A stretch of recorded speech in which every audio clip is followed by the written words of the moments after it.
మీరు ఈ రోజు నిజంగా అన్ని రకాల ఆర్థిక వనరులు మీకు సమకూరిన కేంద్ర ప్రభుత్వం నుంచి అత్యధికంగా మీ సపోర్ట్ తో ఉన్నటువంటి బీజేపీ ప్రభుత్వం అత్యధిక నిధులు మీకు కేటాయిస్తున్నా ఏ ఒక్క పథకం ఇవ్వకుండా ప్రజల్ని మభ్యపెట్టే ప్రయత్నం చేస్తున్నాం.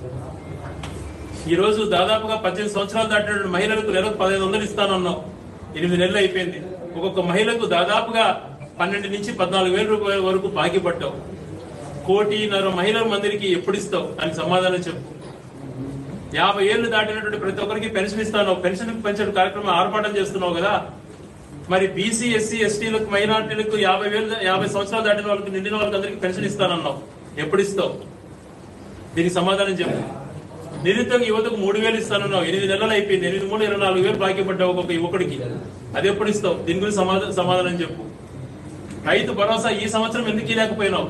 గతంలో జగన్మోహన్ గారి ప్రభుత్వం ఏర్పడిన తర్వాత ఈ బడ్జెట్ మార్చిలో జరిగే బడ్జెట్ సమావేశాలకు ముందరనే ఆయన చెప్పింది 15,000 అని చెప్పి 17,500 రూపాయలు రైతులకు చేర్పించినట్టు ఒక బడ్జెట్ లో ఫస్ట్ ఇయర్ లో. నువ్వు ఇప్పుడు ₹1 ఇవ్వలేదు. ఇది అన్యాయం కాదా?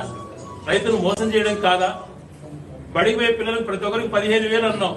ఒకరికి కూడా ఇవ్వలేదు. మరి పరిశీలన చేస్తావు. అమ్మకు వందనం తర్వాత ఎప్పుడు ఇస్తానో చెప్తానంటావు, కానీ డేట్ కూడా చెప్పలేకున్నావు. ఈ అకాడమిక్ ఇయర్ మోసం చేసేవా లేదా?